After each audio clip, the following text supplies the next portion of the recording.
ಅರಿಶಿನ ಮತ್ತು ಶುಂಠಿ ಅಥವಾ ಅರಿಶಿನ. Hi, welcome back. ಈ ಹೊಸ ವಿಡಿಯೋದಲ್ಲಿ ಅರಿಶಿನ ನರ್ಸರಿ ಹೇಗೆ ಮಾಡೋದು ಅಂದರೆ ನಾನು ಹೇಗೆ ಮಾಡ್ಕೋತೀನಿ ಅಂತ ತೋರಿಸ್ಕೊಡ್ತೀನಿ. ರೈಸಮ್ಗಳನ್ನ ತಂದು ಅದನ್ನು ಹೇಗೆ ಸಸಿಗಳು ಮಾಡ್ಕೋತೀನಿ ಅಂತ ತೋರಿಸ್ತೀನಿ. ಹಳೆ ವಿಡಿಯೋದಲ್ಲಿ ಅದನ್ನೆಲ್ಲ ಹಾಕಿರೋದು ತೋರಿಸಿದ್ದೀನಿ. ಅದನ್ನು ಇದೇ ಥರ ರೆಡಿ ಮಾಡಿರೋದು. ಸೊ ಬನ್ನಿ.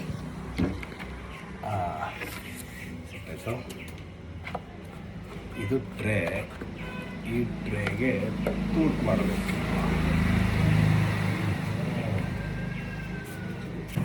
ತೂತೇ ಮಾಡಿಲ್ಲ, ತೂತು ಮಾಡ್ಕೊಂಡ್ಬರ್ತೀನಿ. ಸೊ ಹೋಲ್ ಮಾಡ್ಕೊಂಡ್ಬಂದೆ. 1 2 3 4 5 6 ಹೋಲ್ ಇದ್ದಾವೆ. 1 2 3 4 5 6. ಇದು ಎಕ್ಸ್ಟ್ರಾ ವಾಟರ್ ಡ್ರೈನ್ ಆಗುತ್ತೆ. ಆ್ಯಸ್ ಇಟ್ ಈಸ್ ಕಬ್ಬಿಂದ್ರಲ್ಲಿ ತೋರಿಸಿರೋ ರೀತಿ ಎಷ್ಟು ಒಂದು ಲೇಯರ್ ಸಣ್ಣದಾಗಿ ಹಾಕೋಬೇಕು.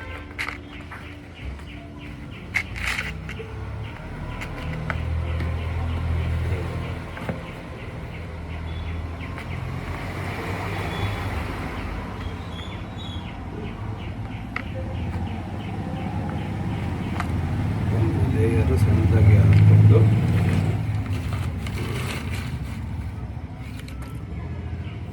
these are the rhizomes.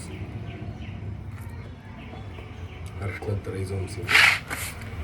ಒಂದೊಂದು ಸೊ ಸ್ವಲ್ಪ ಜಾಗ ಬಿಟ್ಟು ಹಿಡ್ಕೊಂತ ಹೋಗೋದು.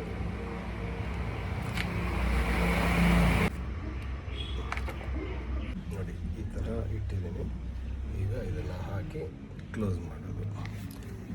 ದಿಸ್ ಇಸ್ ದ ನನಗೆ ಮೋಸ್ಟ್ ಎಫೆಕ್ಟಿವ್ ಮತ್ತು ಎಫಿಷಿಯೆಂಟಾಗಿ ಬಂದಿರೋದು. ನಾನು ಮುಂಚೆ ಒಂದೊಂದು ಕಪ್ಪಿಗೆ ಒಂದೊಂದೇ ರೈಸೋಮ್ ಇಡ್ತಿದ್ದೆ. ಅವಕ್ಕೆಲ್ಲ ನೀರು ಹಾಕೋದು ಅದೆಲ್ಲ ತುಂಬ ಹ್ಯಾಸಲ್ ಆಗಿಬಿಡುತ್ತೆ.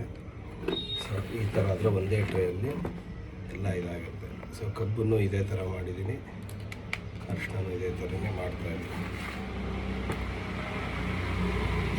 ಇದು ಅಷ್ಟೇ, ನನ್ನ ಅರಿಶಿನ ಶುಂಠಿ ಬೆಡ್ ಏನಿದೆ ಅಲ್ಲ, ಅಲ್ಲೇ ಅದನ್ನೇ ಎಕ್ಸ್ಪ್ಯಾಂಡ್ ಮಾಡಿ ಅಲ್ಲೇ ಹಾಕ್ತೀನಿ. ನೋಡ್ಬೇಕು, ಈ ಮಳೆಗಾಲದಲ್ಲಿ ಬೇಗ ಮೊಳಕೆ ಬರುತ್ತೆ. ಆಲ್ರೆಡಿ ಇವೆಲ್ಲ ಮೊಳಕೆ ಹೊಡೆದಿದೆ. ಇದು ಇಷ್ಟೇ. ಇಲ್ಲಿ ನೋಡಿ, ರೋಸ್ಮೆರಿ ಗಿಡನ ಹಾಕಿದ್ದೆ. ಅದು ಹಾರ್ವೆಸ್ಟ್ ಆಗಿದೆ. ಇದರಿಂದ ತಲೆಗಚ್ಕೊಳ್ಳೋ ಎಣ್ಣೆನ ರೆಡಿ ಮಾಡ್ಬೋದು. ಆಲ್ರೆಡಿ ಒಂದ್ಸತಿ ರೆಡಿ ಮಾಡಿದ್ದೀನಿ. ಅದನ್ನು ನೆಕ್ಸ್ಟ್ ವಿಡಿಯೋದಲ್ಲಿ ಪ್ರೊಸೆಸ್ ಸಮೇತ ತೋರಿಸ್ತೀನಿ. ನಾನಿವಾಗ ನರ್ಸರಿ ಮಾಡಿದ್ದು ಬಂದ್ಬಿಟ್ಟು ಬ್ಲ್ಯಾಕ್ ಹಳದಿ ಅಂತ. ಇಲ್ಲಿದೆ ನೋಡಿ, ಕಟ್ ಮಾಡಿದ್ರೆ ಬ್ಲ್ಯಾಕ್ ಇರುತ್ತೆ. ಇದು ಬಂದ್ಬಿಟ್ಟು ಆಯುರ್ವೇದಿಕ್ಕಲ್ಲಿ ಮೆಡಿಸಿನ್ನಾಗಿ ತುಂಬ ಯೂಸ್ ಮಾಡ್ತಾರೆ. ಮತ್ತು ಇದು ನಾರ್ಮಲ್ಲಾಗಿ ಕರ್ಕ್ಯೂಮಿನ್ ಕಂಟೆಂಟ್, ಅರಿಶಿನದಲ್ಲಿ ಕರ್ಕ್ಯೂಮಿನ್ ಕಂಟೆಂಟ್ ಅನ್ನೋದೇ ನಮಗೆ ಬೇಕಿರೋದು. ಅದು ನಾರ್ಮಲ್ ಹಳದಿ ಅರಿಶಿನಕ್ಕಿಂತ ತುಂಬ ಜಾಸ್ತಿ ಇರುತ್ತೆ. ಮತ್ತು ಪೇನ್ ರಿಲೀಫಿಂಗ್ ಪ್ರಾಪರ್ಟೀಸು ಇದರಲ್ಲಿದೆ. ಇದನ್ನು ಆಯುರ್ವೇದಿಕ್ಕಲ್ಲಿ ತುಂಬ ಯೂಸ್ ಮಾಡ್ತಾರೆ. ತುಂಬ ನನಗೂ ಗೊತ್ತಿದ್ದಿಲ್ಲ. ನಿಮಗೆ ಬೀಜ ಮೇಳದ್ದು ಒಂದು ವಿಡಿಯೋದಲ್ಲಿ ಹಾಕಿದ್ದೆ, ಅಲ್ಲಿ ಕಲೆಕ್ಟ್ ಮಾಡ್ಕೊಂಡು ಬಂದಿದ್ದೆ. ಈ ಒಂದು ರೈಸೋಮಿಗೆ 20 ರೂಪೀಸ್ ಕೊಟ್ಟು ತಂದಿದ್ದೆ. ಪ್ರತಿ ರೈಸೋಮಿಗೆ 10-20 ಅಂತ ಮಾಡ್ತಾಯಿದ್ದೆ. 50 ರೂಪೀಸಿಗೂ ಇತ್ತು. ನಾನು ಸಣ್ಣ ತಂದು ಇದನ್ನು ನರ್ಸರಿ ಮಾಡ್ಕೊತಿದ್ದೀನಿ. ಚೆನ್ನಾಗಿ ಬಂದರೆ ಇದಾಗುತ್ತೆ. ನೋಡಿ, ಇದು ಮೊಳಕೆ ಹೆಡ್ ಬಂದಿದೆ. ಸೊ ಅರಿಶಿನ ಹೇಗೆ ನರ್ಸರಿ ಮಾಡೋದು ಅಂತ ತೋರಿಸ್ಕೊಟ್ಟೆ. ಈಗ ರೆಡಿ ಇರೋ ಗಿಡನ ಪಾಟಲ್ಲಿ ಹಾಕಬೇಕು ಅಂದರೆ ಹೇಗೆ ಹಾಕೋದು ಅಂತ ಹೇಳ್ಕೊಡ್ತೀನಿ, ಬನ್ನಿ. ಸೊ ಪಾಟ್ ರೆಡಿ ಇದೆ. ನಾನು ಮುಂಚೆನೇ ಮಣ್ಣು ಗೊಬ್ಬರ ಎಲ್ಲ ಹಾಕಿ ರೆಡಿ ಮಾಡಿದ್ದೆ. ಇದನ್ನು ಪಾಟನ್ನು ಹೇಗೆ ರೆಡಿ ಮಾಡ್ಕೊಳ್ಳೋದು, ಪಾಟಿಂಗ್ ಮಿಕ್ಸ್ನ ಅಂತ ಹೇಳ್ಕೊಡ್ತೀನಿ. ಇಲ್ಲಿ ರೋಸ್ಮೆರಿ ಇದೆ, ಬೆಂಡೆಕಾಯಿ ಇದೆ, ಬೀನ್ಸ್ ಹಾಕಿದ್ದೀನಿ. ಇಲ್ಲಿ ನೋಡಿ, ಎಕ್ಸ್ಪೆರಿಮೆಂಟಿಗೆ ಬಾಳೆ ಮತ್ತು ನುಗ್ಗೆ ಹಾಕಿದ್ದೀನಿ. ಹೇಗೆ ಬರುತ್ತೆ ಪಾಟಲ್ಲಿ ಅಂತ ನೋಡೋಕ್ಕೆ. ಸೊ ಇದು ನೋಡಿ, ಪಾಟು 12x12 ಪಾಟ್ ಇದು. ಇದರಲ್ಲಿ ಅರ್ಧದಷ್ಟೇ ಮಣ್ಣು ತುಂಬ್ಕೊಂಡಿದ್ದೀನಿ ನಾನು. ಫಸ್ಟು ಇಷ್ಟೇ ಮಣ್ಣು ತುಂಬ್ಕೊಳ್ಳಿ. ಆಮೇಲೆ ಈ ಥರ ಗುಂಡಿ ಮಾಡಿಕೊಂಡು ಅಷ್ಟು ಸಸಿನ ತಗೊಂಡು ಹಾಕು. ನೋಡಿ, ಈ ಥರ ಕ್ಲೀನಾಗಿ ಹಾಕಿ ಮೇಲೆ ಸ್ವಲ್ಪ ಮಣ್ಣು ಹಾಕಿ. ಇದು ಇಷ್ಟೇ ಮಣ್ಣಲ್ಲಿ ಎಸ್ಟಾಬ್ಲಿಷ್ ಆಗುತ್ತೆ. ಆಮೇಲೆ ಬೆಳೀತಾ ನೀವು ಮಣ್ಣನ್ನು ಚೂರು ಚೂರೆ ಹಾಕ್ಕೊತ ಹೋದರೆ ಇದ್ರದ್ದೇನು ರೈಸೋಮ್ಸ್ ಬರುತ್ತಲ್ಲ ಅದು ನಿಮಗೆ ಮೇಲ್ಗಡೆ ಬರುತ್ತೆ.